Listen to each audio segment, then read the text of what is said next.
¿Qué tal? ¿Cómo está? Buenos días. Estamos hoy aquí en Claroscuro y hoy tenemos un par de presencias que me regocija. A don Francisco Solís Peón no tenemos el gusto de tenerlo con la frecuencia que quisiéramos, y mi amigo Freddy Pot, que usted ya sabe es viejo invitado, viejo no solamente de edad, también en estas líderes de ser oposición en un país que qué poco ha cambiado después de tantos años. Buenos días. Bueno, buenos días, auditorio. Yo creo que es pura casualidad, querido tocayo, que yo esté a tu derecha y Freddy Pot a tu izquierda, ¿verdad? No es casualidad, es malicia. Bueno, ok. Mira. La geometría es relativa, ¿no? Eso no tiene importancia. No, porque además hoy nos dieron una cátedra maravillosa. El señor presidente dijo hoy que... ¿Qué hizo hoy? Que estaba de plácemes porque lo había visitado, lo visitó ayer, como ustedes saben, Christine Lagarde, la que es la presidenta del Fondo Monetario Internacional, y hoy el señor presidente, me pongo de pie, nos propone, nos dice, nos argumenta que el Fondo Monetario Internacional es una institución respetable, que él entiende que haya habido mucha crítica por la manera como el Fondo Monetario Internacional inducía a los países a esos grandes recortes, a esa gran despido de población en aras de poder tener dinero, pero que el Fondo Monetario Internacional ha cambiado mucho en los últimos 20 años. Entonces esto ya como que no es tan así, ¿no? Como que es diferente porque ahora vienen con una idea de apoyar al país. Ya es bueno. Ya es bueno, o sea, ya es bueno.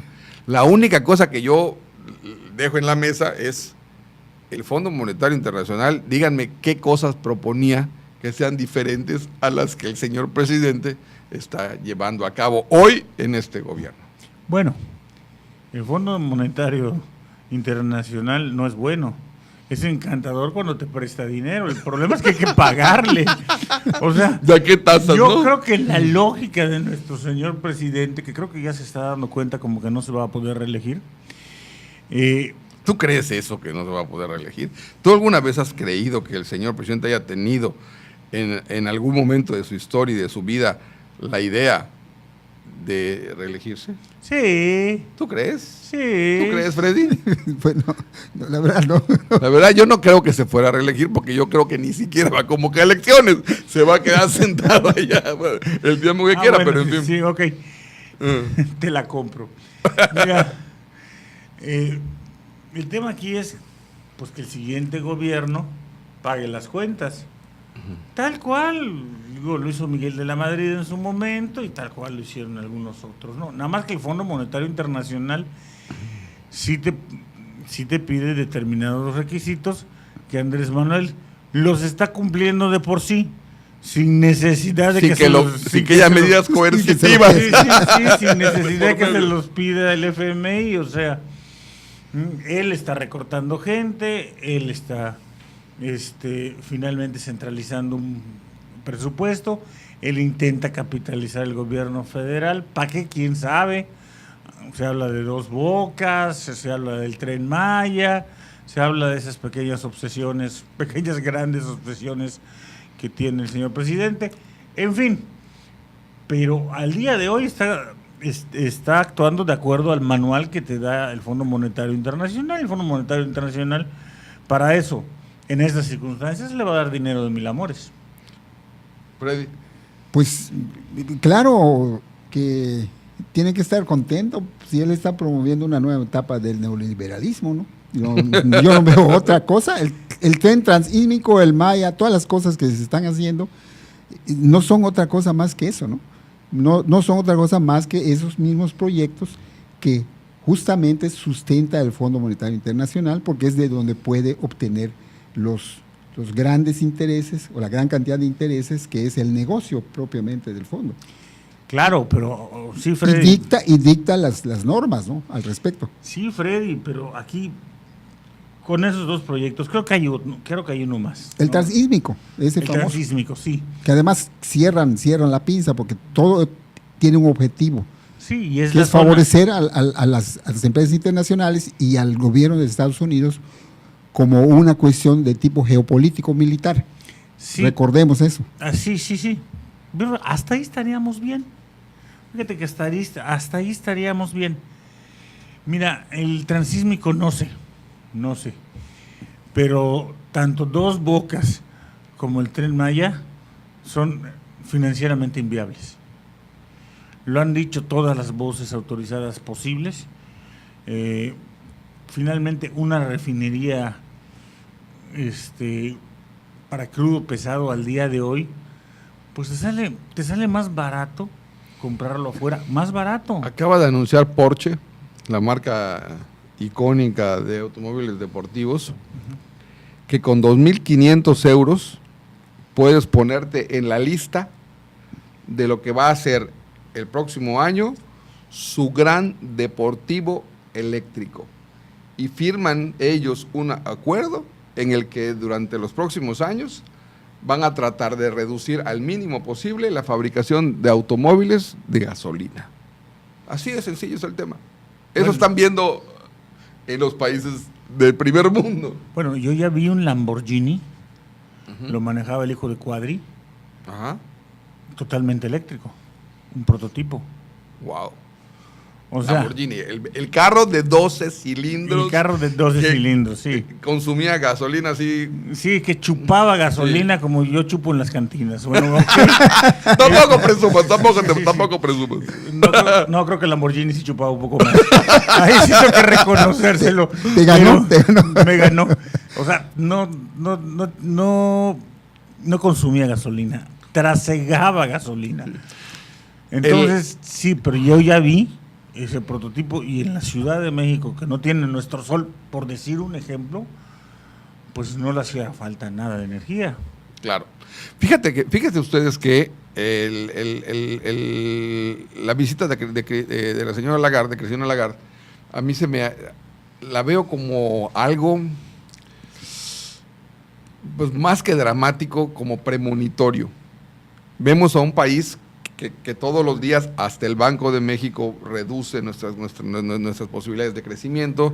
Vemos un país en el que la Secretaría de Hacienda le dice al presidente, no vamos a crecer lo que estás proponiendo. La Secretaría de Hacienda le dice, bueno, pues sí, recorto aquí, recorto allá, recorto acullá y recorto allende, pero ni haciéndole como le estamos haciendo creemos que vamos a poder reducirlo. Entonces, lo que yo creo que esta visita significa, aparte de la que la señora va a participar en un foro feminista, creo que esta visita es una muy buena oportunidad como para que hayan compromisos serios. ¿Para qué? ¿Con quién? ¿Con quién? ¿Con quién? ¿Con quién? Yo creo que con el Fondo Monetario Internacional, para que nos rescate. ¿El fondo con quién? Porque para que hablemos de seriedad, tiene que haber una persona seria. Y los que están ahorita en el poder no me parece que sean muy serios, ¿no? Pues, pero el fondo sí es serio. El fondo sí. El Fondo Monetario Internacional, si se trata de eso... No tengo la menor duda. No, pero además las cuentas de Pemex en Nueva York son el aval, ¿no? Entonces ahí sí, no te preocupes. O sea, cuando quieren ser serios, son unos serios hijos de su... Bueno, ya sabemos. Bueno, decirlo sería... Si no serían banqueros. Ahora, tiene mucha lógica lo que dices, Freddy. ¿Por qué? Porque es tal vez la zona más deprimida del país, esa. La de aquí. La de Chiapas, la zona de Chiapas, esa zona del Istmo de Chiapas, Oaxaca. Es más, hasta el sur de Tabasco es feo, ¿eh? Bueno, todo Tabasco es feo, pero el sur de Tabasco es más feo. Entonces, y es donde Andrés Manuel es más popular. Claro, a mayor ignorancia, pues votas por un ignorante, pero entonces, ¿qué es lo que haces? Das empleo, aunque sea temporal, activas esa zona de manera económica, tienes tu reserva electoral y además te entra la lana del fondo que se puede utilizar finalmente para cualquier otra cosa, menos para hacer obras. ¿Qué te puedo decir?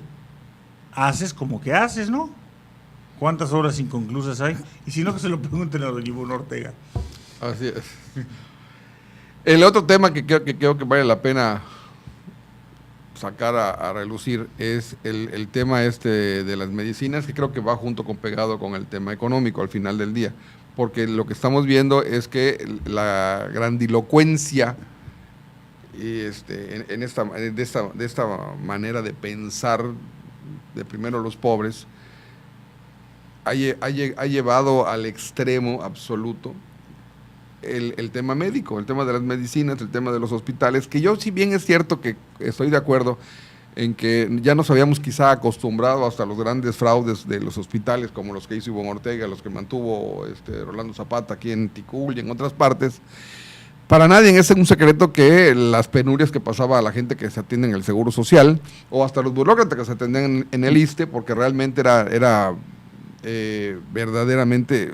¿Qué pasa? Caótico. ¿No? Que pasaban, que pasan. Sí, ¿qué pasa? Siempre han pasado. Siempre han pasado. Y creo que medianamente nos hemos acostumbrado a hasta ver de manera, pues, paupérrima lo que sucede hasta en los hospitales, o sobre todo en los hospitales del sistema de salud público del gobierno federal. No en el caso del ISSSTE, no en el caso del Seguro Social, que eran algo así como los privilegiados, teniendo tantas carencias. Se acordarán de las batas rotas, las colas para las camas que te decían, oye, te toca el miércoles la cama, ¿no? Llegabas el miércoles y te dicen, no, porque entraron 3 urgentes y te pasamos para la otra semana. Y no ha habido la capacidad de combatir esa corrupción que sabíamos había en las medicinas, había en las comisiones de las ventas y todo, de combatir eso sin dejar desprotegida a la gente. Que eso es lo que a mí me parece verdaderamente dramático. Pues son dos cosas un poco diferentes. Uno es el asunto de los manejos esos que se han dado y seguramente se siguen dando. ¿Y se seguirán? Sí, en cuanto a las trampas para llevarse dinero, comprar más caro, etcétera. Pero esa es una parte, pero lo otro es el recorte presupuestal que se da a los servicios de salud, que desde hace mucho existen y ahora con más razón. Sí, claro. Tenemos que prestar atención a esa situación, porque el recorte aquí ha sido realmente prácticamente criminal, ¿no?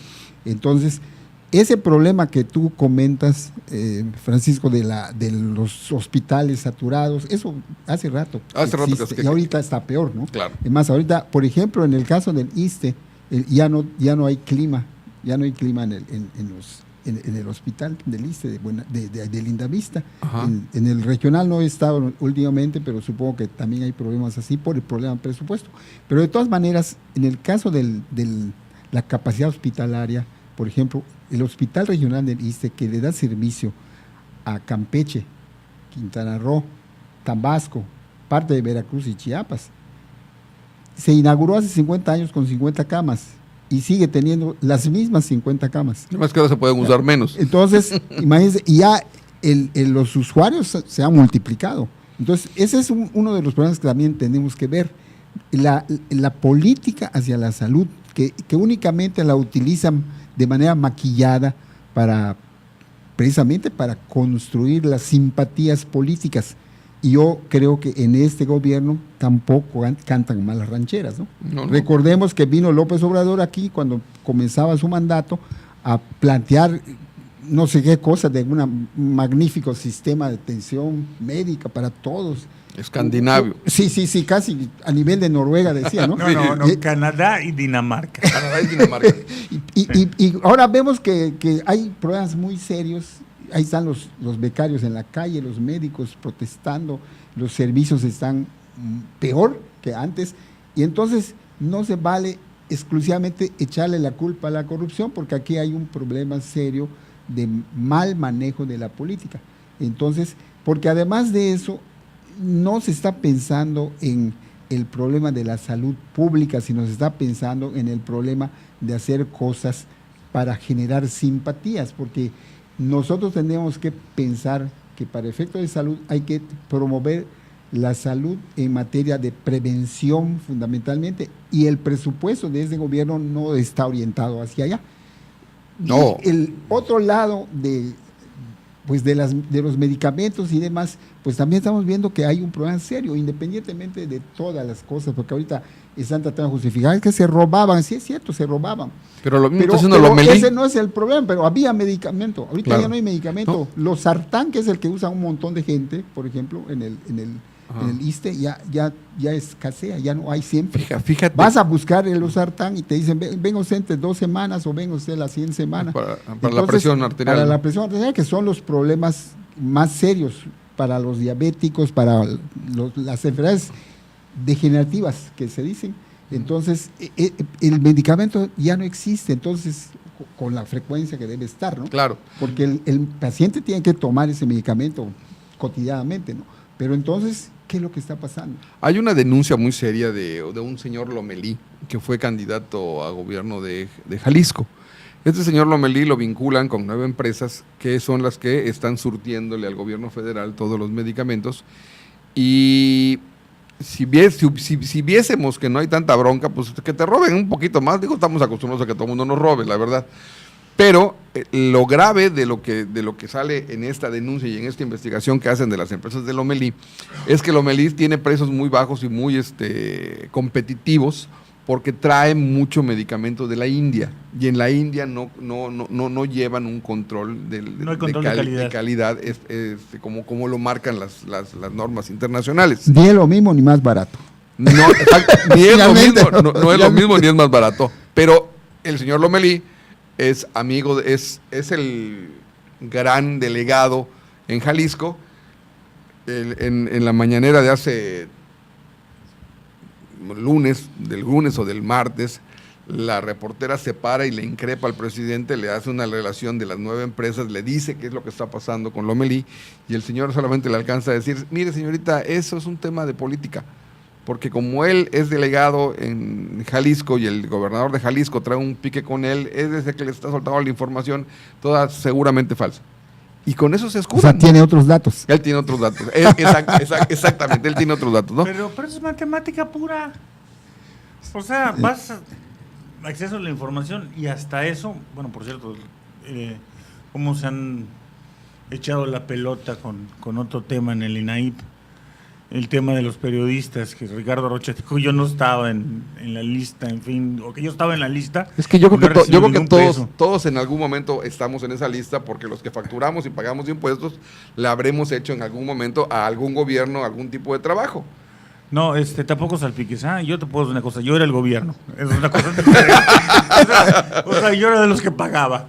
Pero a ver, volviendo al tema de las medicinas. Que, por cierto, no es un comercial, pero el mejor Sinadelfil que he tomado en mi vida, vulgo Viagra, es hindú. Es de fabricación hindú. Sí, ese es potente. Una vez pasada la una vez cápsula. Hecho el spoiler. Les comento que sí, el problema es endémico. El problema de la salud y de la educación en México son endémicos. Incluso se refleja en nuestra Constitución. ¿Por qué? Porque las únicas facultades coordinadas que hay entre los estados y la federación precisamente son en materia de educación y de salud. ¿Por qué? Porque pues finalmente que otorgaran la salud y la educación, impartieran la educación, pues quienes podían, ¿no? El que pudiera en ese momento, entonces finalmente se volvió todo un entramado de instituciones y de intereses que hasta ahorita pues no se ha podido conseguir una solución, ni se podrá a corto plazo. Aquí el tema importante es que es un gobierno, en general el gobierno federal, que gasta poco, en general. O que casi no gasta. Pero, lo que hace es dilapida. Sí, pero si hay rubros importantes en los que sí gastaba, es en salud y en educación. Sí, claro. Ahora, si quieres jalar lana para tu caja chica, para tus Dos Bocas, para tus proyectos faraónicos, pues ¿de dónde vas a sacar la lana? De los proyectos que más... Sí, de educación y de salud, exacto. Esos rubros, precisamente. Y les voy a poner un ejemplo. Mi mujer, que fui una firme creyente de la salud pública, ¿Por qué? Porque pues, le han salvado la vida 2 veces en un hospital público. Entonces, tiene que su clínica familiar es ahí la Ceiba, va a consultar a la Ceiba, el medicamento se lo dan en el Juárez, también tiene que ir a la T1, o sea que es cliente frecuente. Bimestralmente va a las clínicas del Seguro Social y me dice, antes funcionaba, si quieres te esperabas 2-3 horas, pero funcionaba, te atendían, ahorita ni eso. ¿Qué cosa? ¿Y quiénes son los más afectados? Pues la gente que depende de esos servicios, que es mucha, ¿no?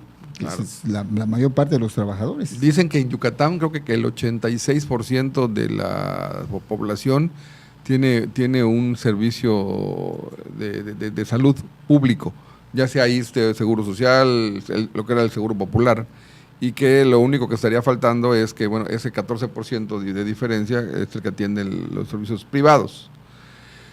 El tema aquí es que ninguno de los servicios, por ejemplo el Seguro Social y el ISSSTE, no son servicios gratuitos, porque el trabajador le descuentan una parte de su salario para cubrir no solamente el sistema médico, sino también el sistema de pensión y de retiro, ¿no? Sí, todo eso. En ambos casos. En ambos casos. En el caso de la gente que no tiene ese beneficio del Seguro Social o del ISSSTE, pues tampoco se lo dan gratuito, porque de una forma u otra sale de los impuestos que todos pagamos, ¿no? Lo que se me hace muy, muy salvaje es que empieces tú a pichicatearle a la gente que también es responsable de la atención médica.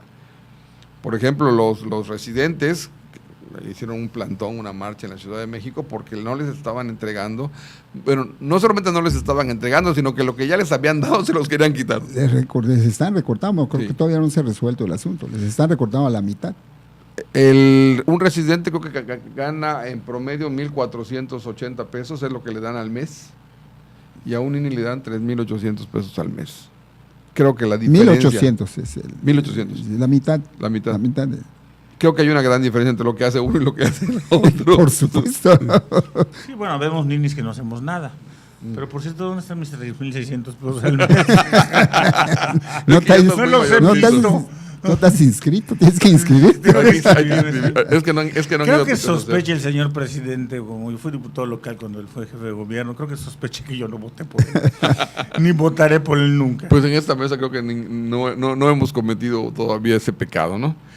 El otro tema que vale la pena también explorar, pedirle su opinión, es el tema de la aparición del señor Lozoya Austin y de su compañero Ancira, que con Altos Hornos de México, en un tiempo en el que la mayor queja neoliberal era la privatización de las empresas públicas, pues tenemos que Petróleos Mexicanos le compró a Altos Hornos de México unas plantas de fertilizantes que se han convertido en un gran escándalo. Creo que muy justificado el escándalo, creo que realmente sí se pasaron de lanzas, porque lo que hicieron fue un esquema para lavar dinero y para desviar dinero, y de tal manera que todos ganaban ahí. Pero el problema quizá no estemos en desacuerdo ni con el combate al huachicol, que también es un gran fracaso, de acuerdo con las cifras que han dado ellos mismos al día de hoy.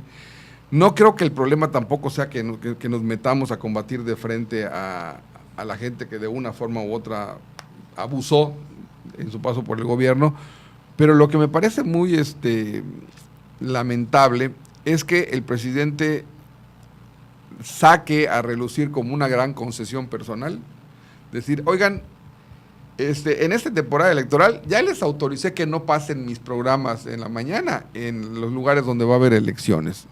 No, hay una ley que dice que 3 meses antes no lo puedes hacer, ¿no? Y luego dice, no, el caso de Lozoya y lo demás no es persecución política, es algo que ya venía de más tiempo, ¿no? Pero se conjugan en el mismo momento, ¿no? En un momento en el que el presidente, en la normal caída que tienen todos los presidentes después de su toma de posición, el presidente ha caído entre más o menos en todas las encuestas que he podido ver, Algunas lo dan en el 85, otras lo dan mucho menos, pero en todas ha caído 15% en los últimos 5 meses, 6 meses de gobierno. Y en 2 elecciones que son, bueno, pues llamativas porque son de una forma u otra bastiones del PAN, Puebla y Baja California Sur. Baja California, pues salen esos temas que yo creo que lo que están haciendo es desviarnos la atención hacia otras cosas. No sé cómo lo veas, Freddy. Bueno, es un poco complicado porque no se puede estudiar bien los tiempos en que proceden toda la investigación de un caso como estos, ¿no? Pero es algo que ya sonaba. Sin embargo, hay que hacer la separación. Primero, como decía el difunto poeta chiapaneco Laco Cepeda, a la vaca no se le aplaude por dar leche, ¿no? Es obligación. Claro, es obligación. Entonces, en ese caso, también hay que entenderlo así y hay que decirlo, ¿no? Es la obligación de ellos. Es más, se tardaron, ¿no? En todo caso, a lo mejor, bueno, es el tiempo que se llevaron para hacer las investigaciones y que coincidió con las elecciones. Está bien, pero tenemos que insistir en que eso es lo que tienen que hacer ellos. Es obligación. Pero además que no se queden ahí, hay muchos más, ¿no? Claro. Que ellos en sus banderas y en sus alegatos políticos siempre hablaron de todos esos problemas, que son muchos más, y entonces queremos ver esos resultados, ¿no? Que haya la aplicación de la ley, que además muy bien se aplicó, esa es la obligación que tiene, ¿no? Yo no veo que sea algo extraordinario, ni que para eso tengamos que pensar que las simpatías tienen que crecer o no. Porque además el problema de las encuestas, pues, de manera muy personal pienso que el problema de las encuestas y de las preferencias y todo eso, pues se valdría si estuviéramos evaluando al rey feo del carnaval. Pero aquí, en todo caso, estamos hablando del presidente de la República que tiene la obligación de hacer bien las cosas en este país. Es su obligación. Es que él tiene que hacer las cosas. Él ofreció que iba a hacer un cambio. Diga, ofrezca o no. Ahí hay un papelito que se llama Constitución donde lo obliga a hacer cosas que tiene que hacer bien. Y si les hace bien, qué bueno. Y si les hace mal, pues hay que reprocharles. La nación se la demanda. Como hemos reprochado, a mí no me digan que no, a todos los demás. Así es, ¿no? Exacto. Que siempre hemos reprochado. Y de hecho se le eligió a él. Muchos hemos reprochado. Claro, y se le elige a él porque él trae una oferta de que iba a cambiar todo eso que ya habíamos visto que estaba mal y que estábamos criticando, de que habían demasiados excesos en un gobierno que no era un gobierno de todos. Y la única manera de evitar que haga uso electoral de esos asuntos es justamente informarle al público que es la obligación de él y que eso no tiene que ver nada. Claro. O sea, está obligado a hacerlo, simplemente, punto. Yo, honestamente, yo no, perdón, ya concluí. Sí. Yo honestamente no creo que lo haga con intenciones electorales, ¿no? Está muy claro qué es lo que va a pasar. Sí, pero la denuncia formalmente se presenta en marzo. Ajá, sí. No es como dice él que ya había una denuncia antes. No. Había un expediente que se estaba armando, pero claro. la denuncia se presenta en marzo. Ni modo que le ponga la medalla al gobierno de Peña Nieto, ¿no? Claro. No.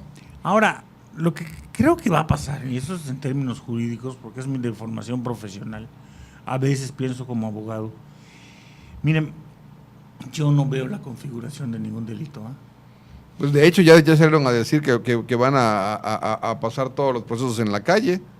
No, eso ciertamente, o sea, la suspensión definitiva la van a ganar. Uh-huh. Eso sí, eso por supuesto, pero ciertamente reparación del daño, tiempo, es más, hasta servicio a la comunidad, lo veo, yo creo que van a salir totalmente absueltos. ¿Por qué? Porque tampoco es un fraude. Si hubo un fraude, no es un fraude escandaloso. Tendrías que buscar el origen real del dinero. Y eso está muy cuesta. El origen real del dinero es el de Pemex. No, sí. Porque Pemex es el que lo entrega. Sí, pero ahí es donde, en el esquema que dices tú, de lavar dinero, no solamente había dinero de Pemex. Ahí es donde está la carnita. De acuerdo con lo que dicen, es que Pemex saca el dinero, le paga a Altos Hornos. Altos Hornos le paga a un tipo X por algún tema, que es lo que es la parte que no han terminado de investigar porque les quedan sospechas. Y después de ese mismo actor, que es un intermediario financiero, le hace un depósito a Lozoya. Dicen, de acuerdo con lo que el abogado defensor expone hoy en la mañana, Dicen que están vinculando el dinero de Pemex para la compra de una casa de 1,000 y de cacho de metros ahí por las Lomas. En Pedregal, ¿no? O no, en las Lomas. En las Lomas. Y dice el abogado, nada más hay una pequeña incoherencia, dice, el dinero del que estamos hablando, la operación se hace en 2014. Y la casa se adquirió en 2012. Y la casa se compra en 2012, entonces yo no veo cómo van a poder juntar eso. En fin, creo que realmente estamos ante una operación muy, muy bien maquinada. Porque Odebrecht, ustedes lo saben, no es algo que yo vaya a sacarme de la manga porque me cae mal Lula da Silva, o porque me cae mal Dilma Rousseff, o porque me cae mal otros gobiernos de izquierda. Alejandro Toledo, Alan García. Todos esos gobiernos que han tenido que ver con Odebrecht eran casualmente gobiernos de izquierda. Eran gobiernos en los que se hablaba, de hecho, hay una idea de que Odebrecht era un gobierno era una empresa que les daba la facilidad a los gobiernos de izquierda de poder justificar obras y aparte retribuirles económicamente a los titulares de los ejecutivos para campañas y para otro tipo de cosas, ¿no? Aquí, que yo no veo por qué sea diferente, o sea, si te piden y te ofrecen una lana, dices, bueno, yo sí la acepto porque nunca sobra. El dinero nunca sobra. Creo que a diferencia de esos otros lugares, aquí están encontrándose con una muy poca voluntad de resolver el tema. Creo que Gers Manero es el funcionario más serio del gobierno de Andrés Manuel. Ayer lo escuchaba yo platicar con Ciro Gómez Leiva.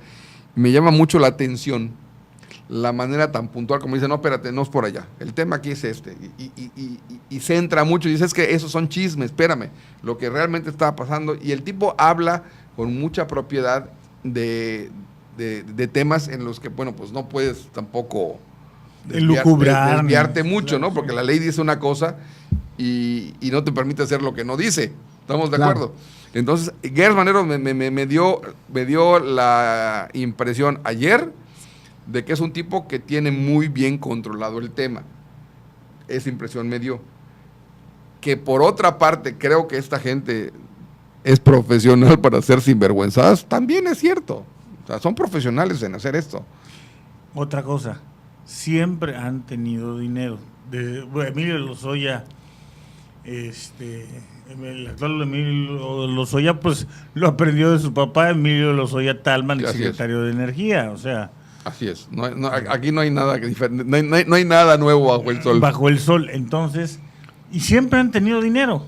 También, toda la vida. Toda la vida. Entonces, bueno, ¿qué te da eso? Pues que estás jugando en tu cancha, en cambio los gobiernos de izquierda, además sudamericanos, pues como que eso no se les da. Pues yo considero que había que esperar, ¿no?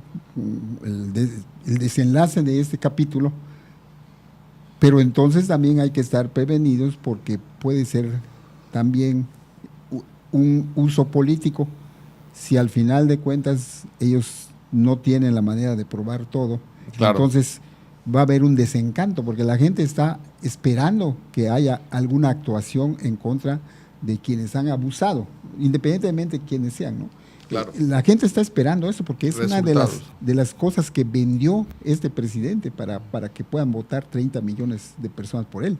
Claro. Entonces, creo que está en una situación muy complicada este gobierno porque si no llega, no logra concretar las aprehensiones y el encarcelamiento de los responsables de esta gran cantidad de capítulos de corrupción y de mal manejo de los recursos públicos, entonces yo creo que van a quedar en entredicho ante la sociedad, independientemente de las encuestas, ¿no? Claro. Porque las encuestas, bueno, van y vienen, pero yo, como decía, a la hora de hacer la evaluación tenemos que ver las acciones del gobierno.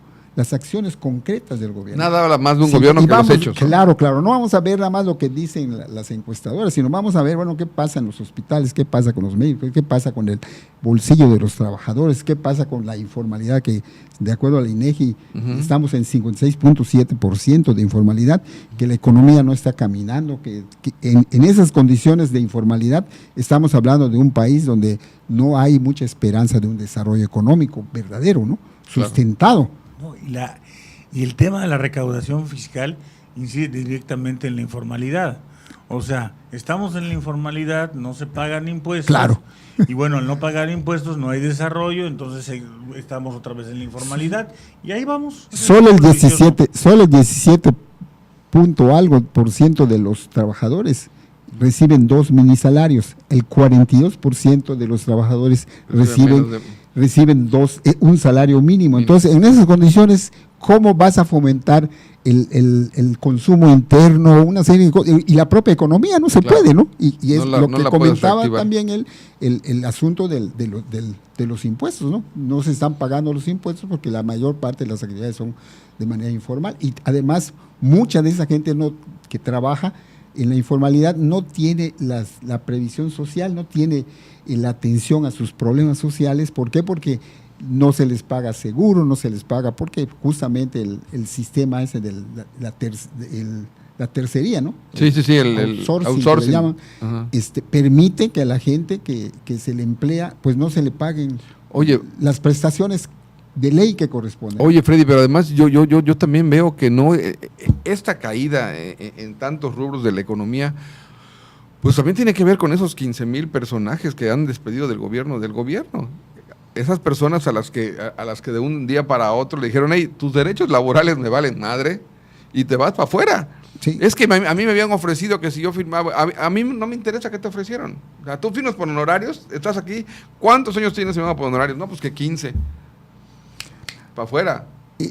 Y hay esa manera tampoco aseada de sacarlos. Pero si tú le vas juntando a todos esos problemas de gente que ha dejado de tener capacidad económica, le juntas también la reticencia que hay del gobierno a gastar, a invertir el presupuesto en cosas, y ves que están guardando dinero, porque es lo que están haciendo, esos 2.400 millones de pesos que aparecieron para el sector salud de la noche a la mañana, dices, bueno, lo que están provocando, que esa era la magia del gobierno de Peña Nieto, es el subejercicio, porque la ley te dice que el presupuesto es para ejercer en un periodo fiscal específico. Claro. Cuando rebasas el periodo fiscal y te quedan excedentes de presupuesto, lo puedes utilizar en lo que se te dé la gana, con una absoluta discrecionalidad, porque ya no los tienes que justificar ni que pedirle permiso a nadie para gastarlo. Es un presupuesto excedente. Entonces yo sí creo que estamos ante un gobierno que nos dice una cosa, pero que en realidad está actuando de otra. Bueno, esta semana se dio a conocer que una empresa de la familia Santandreu, una familia muy poderosa en Quintana Roo, en Tabasco, que tiene ferreterías y todo este rollo, crearon una empresa 7 días antes de que les entreguen una concesión para dos bocas. Y dices tú, bueno, entonces, ¿qué realmente hemos cambiado? Si lo que están haciendo me recuerda, pero por demás, a la época más antidiluviana del priismo clásico, ¿no? Bueno, pero no se guardaba, ¿no? Así es. Pero pues, ¿cuál es el origen del señor? No, claro. No, gallina que bebe huevo, ni que le quemen el pico. Nunca su rama endereza. Decimos en Campeche. Ni que le quemen el pico. Eso es lo que realmente está pasando. Entonces, son las cosas que se están reproduciendo, pero la gente no lo ve ante este espejismo de la simpatía del 80 o del 70, no sé, por ciento de la aceptación. Pero ¿la aceptación de qué? Y el espejismo de que te regalan 3,000 pesos mensuales o 1,500 pesos mensuales. Eso también es una condicionante que para mucha gente dice, bueno, a mí nunca me han dado nada por el gobierno, ahorita me lo están dando porque se quede el señor. Pues al fin, si luego se lo robaban. Pues sí, pero oye, nos sale más caro el caldo que las albóndigas. Y va a llegar un momento en que se acabe el dinero. Y que se caben las albóndigas. Y que se acaben las Es que albóndigas. además está pasando porque todavía no se han cubierto todos estos propósitos de dar cosas, ¿no? Claro. No sea, por ejemplo, el propio presidente decía, faltan 1 millón de personas adultas mayores que para recibir su pensión, beca, su ajá. PG beca. Entonces, y de los muchachos también hay un montón que todavía no han recibido, ¿no? Están al 10%, Sí, en adultos mayores están al 20 y tantos %. En salud sí están al 70 y tantos %. ¿Sí? Sí. Pero en los otros rubros están todos debajo del 15. Y entonces, ¿el dinero dónde está? ¿Qué es lo que te estoy diciendo? Porque ese dinero se empleaba antes, ¿no? Claro, se En los gastaba. otros gobiernos, ese mismo dinero, a lo mejor hasta un poco menos, pero se empleaba ese La señora ese Buenrostro, recurso, ¿dónde ¿no? lo tiene? Sí, ¿dónde está ese dinero? Entonces, lo que tendríamos que ver, porque además hay recorte tras recorte, ahí viene otro nuevo recorte supuestamente para empleados llamados de confianza. Eso estaba yo escuchando una entrevista con el señor Ochoa, el líder de la CEN, del FETSE, algo así, que en ese lenguaje, Joel Ayala, que con ese parafraseo cantinflesco al que estábamos acostumbrados en el pasado, te dice que sí, pero te dice que no. Y entonces el otro le dice, bueno, entonces, a ver, don Joel, explíqueme, ¿sabe usted que va a haber un recorte de personal? Sí, sí lo sé. ¿Sabe usted de cuánta gente va a hacer el recorte? No, no la sé. ¿Y tiene usted idea de en qué áreas va a haber el recorte de personal? Sí, en áreas de confianza. Es lo único que sabe el señor. Le han tumbado a 15,000 afiliados y no ha abierto la hay boca. una cosa que tenemos que comentar. Eso de los de confianza es una marrullería que han hecho los gobiernos anteriores y que este mismo lo está haciendo. ¿Por qué? Porque se contrata hasta el intendente y se le dice que es de confianza con el objetivo de que no pueda tener un sindicato. Y que no Hay muchos, en todas las oficinas públicas, en las diversas instituciones, ocurre este asunto, ¿no? Entonces, tú eres un chofer, pero como Eres no de estás en el confianza. sindicato, eres de confianza.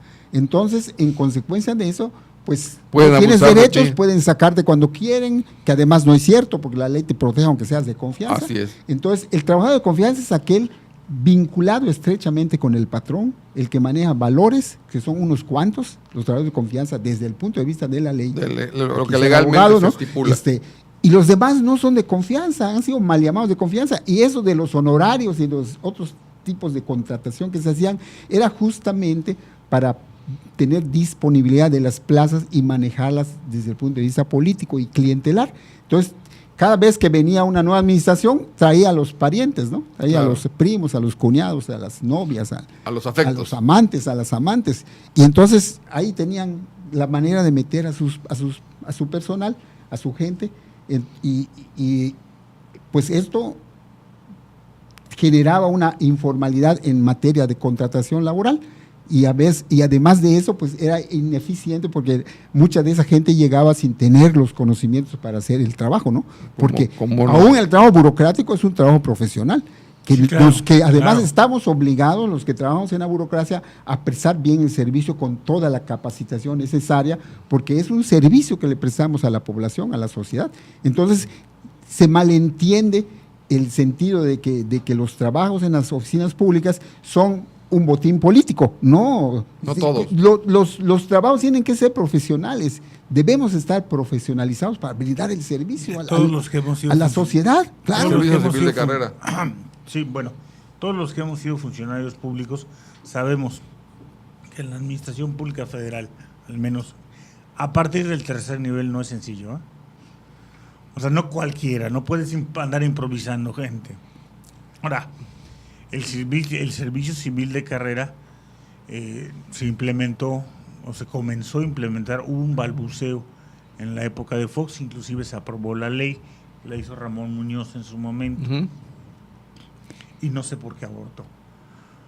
Y terminó de abortar, empezó a abortar en la época de Calderón y abortó definitivamente en la época de Peña Nieto. Entonces, sí, hay que retomar eso, aunque sean estos los que están sentados en la silla. Hay que retomarlo. Y sí, en cualquier gobierno de un país más o menos civilizado, hay periodos recurrentes de capacitación a los servidores públicos, por supuesto que sí. Pero imagínate una Bueno, secretaria está de medio ambiente que no. Incluso la propia ley lo establece, es la obligatoriedad de la institución de capacitar al personal. Caray, en la delegación Tláhuac siguen utilizando máquinas de escribir, carajo. De plano. De plano. En algunas áreas, no en todas, pero sí. Qué cosa. Pues digo, es patético. Fíjate que el otro tema que nos llama la atención es que ya van 3 personas que le renuncian al presidente, ¿no?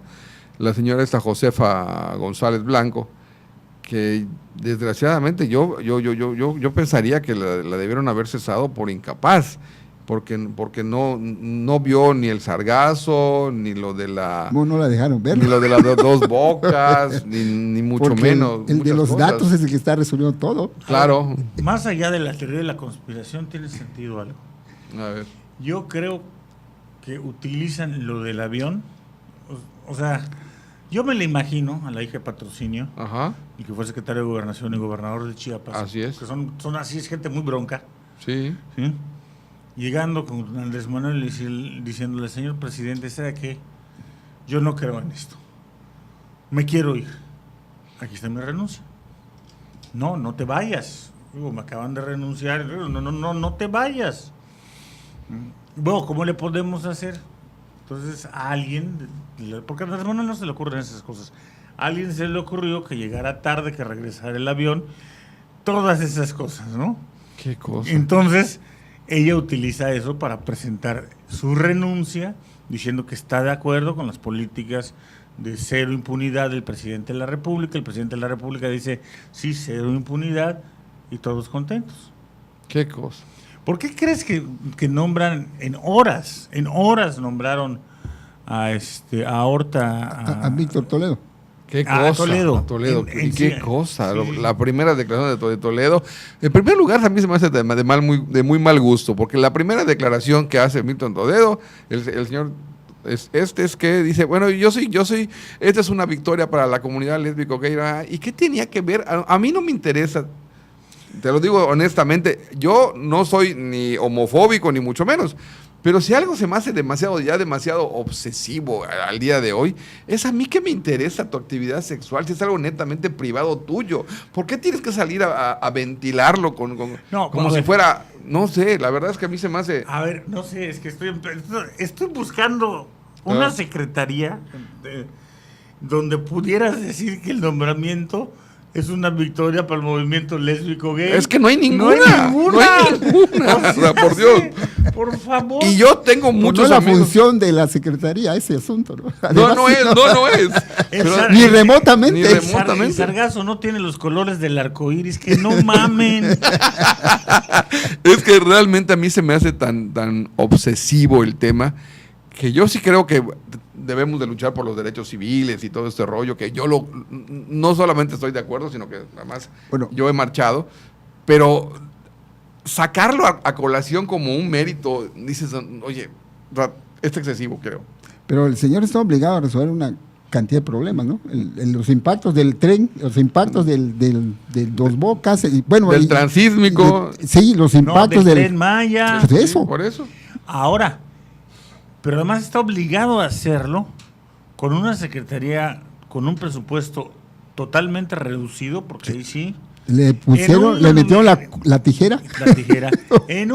Bueno, no tienen ni gasolina para los helicópteros, para apagar incendios. Después se les caen. En una administración a la cual el medio ambiente le vale madre. Sí, eso es lo verdaderamente dramático, ¿no? Porque tienes a la única economía del sureste sólida en crecimiento y dejas que se llene de sargazo. ¿Y a ti qué te importa? Pues lo que pasa es que no saben que el sargazo emite ácidos y esos ácidos pudren cosas. No solamente pudren temas de mar, también pudren temas de humanos. O sea, y el grado de contaminación que puede generar el sargazo cuando se pudre, cuando se descompone, es quizá mucho más dañino para la gente que para el ambiente marino, que de una forma u otra trae los componentes como para absorberlos.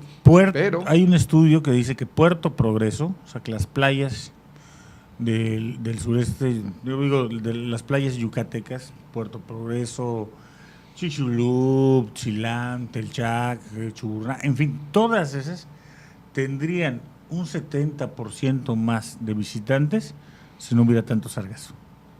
Claro. Pero ya ven, hemos convivido con el sargazo toda la vida, ¿no? Ahora, el sargazo, sacarlo, transportarlo y volverlo combustible no representa mayor problema. Ya está financiable, creo que es, ¿no? Sí, es Redituable. es autosustentable, como se dice, ¿no? Claro. Pero, bueno. Ya perdió, yo creo que ya perdió la costa caribeña de esta parte del país una gran cantidad de playas, ¿no? Creo que es el segundo año de la presencia masiva del sargazo. Antes era más esporádico, pero ahora ya es más recurrente el tema, ¿no? Entonces, ahí venimos a la misma situación. Bueno, esos fenómenos están generando problemas al sector turístico. Entonces, ¿qué vamos a hacer si estamos impulsando otro tipo de proyectos que nos inventamos, ¿no? O se inventaron ellos, nosotros claro. No, ellos se inventaron con esos 15 supuestos desarrollos turísticos que va a tener el famoso Tren Maya. ¿Y cómo? Si ya va a haber con toda seguridad una disminución de la afluencia de turismo ya en la zona del Caribe, porque es de donde estamos dependiendo. Ellos están dependiendo del impulso de este proyecto, de la gran cantidad de turistas que vienen vía Cancún. Así lo estoy entendiendo. El primer trimestre de que no han hablado de un aeropuerto para Yucatán, para Mérida, por ejemplo, o para Campeche o para Chiapas. Están colgados del proyecto turístico de Cancún, del Caribe. Y de acuerdo con lo que dice la Secretaría de Turismo, ha habido una caída de entre 8 y el 12% en el primer trimestre del año de la afluencia turística en Cancún. Sí, se me hace poco, ¿ah? No, a mí también se me hace poco porque creo que todavía no estamos viendo los efectos del sargazo. Creo que nada más estamos viendo los efectos de la inseguridad y de los escándalos de violencia en la zona. No estamos viendo todavía el efecto del sargazo como tal en la disminución de afluencia de la gente, ¿no? Creo que es un tema que también nos va a pegar, porque ¿qué va a pasar cuando allá se acabe la construcción, se acabe la proveeduría, se acabe todo? Van a regresar a su lugar de origen mucha de la gente que trabaja allá. Y buena parte de la que trabaja allá vive en Valladolid, en Ixcán, en Peto, en Oscuscab. Son gente de nosotros, o sea, son yucatecos. Entonces, imagínate el tema, ¿no? Sí. Sí, es un tema que nos puede pegar y nos puede pegar duro. Y en un ratito, el problema de ese tipo de empleos es que son inmediatos los efectos que se sienten, ¿no? Si no hay ocupación hotelera, pues ya no hay servicios. Claro. Ya no necesitas mesero, ya no necesitas jardinero, ya no necesitas gente en la cocina, en ningún lado. Claro, entonces, recepcionistas, nada. Y toda esa gente depende de ese tipo de empleos. Y vamos a tener una situación muy complicada de mucha gente que va a tener que regresar o caer en la informalidad, pero no entiendo para qué, si no va a haber dónde allá mismo, ¿no? Así es. Son polos de desarrollo en donde la gente es ocupada muchas veces de manera temporal, incluso ahora mismo, de manera temporal, en los tiempos de alta afluencia. De alta afluencia es cuando la gente va a trabajar y luego regresa, en muchos casos, ¿no? En la mayor parte de las poblaciones de la península vemos ese fenómeno. Sí. Y hay algunos que van y vienen todos los días, los están muy pegados allá por Valladolid, por ejemplo, Chanchichimilá, hay un lugar que yo conozco, donde pasan a recoger a los muchachos todos los días a las 3 de la mañana en un autobús y se los llevan a Playa del Carmen a trabajar en los hoteles y los regresan en la noche. Y diario es así. Qué cosa. El trajín de esta gente, ¿no? Claro. Pero eso depende de la temporada. Por supuesto. Y obviamente es un trabajo informal porque no tiene prestaciones, todas esas cosas. No hay contratos. No hay contratos, les pagan una miseria. Bueno, tampoco son de alto riesgo, pero de todas maneras. Claro, pero sí te generan un derecho laboral. O sea, sí. Legalmente sí. Legalmente sí. Bueno, pues se nos acabó el tiempo. Ya creo que ha sido bastante disperso los temas, pero todos son temas de actualidad. La próxima semana Les esperamos aquí. Gracias, Pancho. Cada quien tiene hombre, sus propios gracias, datos. Tocayo. Claro, que tienes Es que tus propios datos. cada uno de nosotros Nada más tenemos sus propios datos. Se nos quedó en el tintero Ah. el tema de la ofensa al ejército. Ah, es cierto, que qué barbaridad. Creo que ahí hay un tema que creo que tiene que ver mucho con esta falta de voluntad de combatir frontalmente muchos temas que, si bien es verdad que con Felipe Calderón empezó a hacerse algo, y creo que fue de una manera poco inteligente o poco, Sí, por supuesto. o poco pensada, poco estudiada. diseñada y estructurada, creo que aquí lo que vamos a ver es que no se va a hacer nada y se van a salir por la libre todo el mundo, ¿no? Pues con eso de que no puedes presionar más de la cuenta al pueblo bueno, pues que el pueblo bueno te presione a ti Sí, pero el pueblo bueno, en este caso de Michoacán, estaba ligado con narcotraficantes. los narcotraficantes, ¿no? Pues es que no pueden vivir de otra cosa. ¿Qué más hay en Michoacán? Aguacate. Como en Guerrero, ¿no? Aguacate. Como en Guerrero. No, aguacate, sí. En Sí, Guerrero, aguacates. amapola y turismo. Nada más yo quiero concluir diciendo esto. Una ofensa de tal magnitud al ejército mexicano no existió en todo el siglo XX y en lo que va del XXI, hasta la semana pasada. Sí, es dramático. Pero una cuestión de esas va a tener consecuencias. Yo entiendo que la propia conducta del ejército pues tendrá que modificarse en relación a este asunto, ¿no? O sea, no es algo que se acepta porque pues es una orden, pero de cualquier manera creo que eso también va a influir en las posturas futuras del ejército. Así es. Pues mire, si usted no sabe de qué estamos hablando, creo que ha habido una profusa difusión de los videos. Véalos, están en la página, en mi página personal, Francisco López Vargas, en el Facebook. En mi Twitter igual está, en @elnegrito63. Ahí los puede usted ver. Y de veras, que creo que la Cuarta Transformación nos va a transformar hasta los huesos y no tiene usted idea cuánto. Que pase buenos días.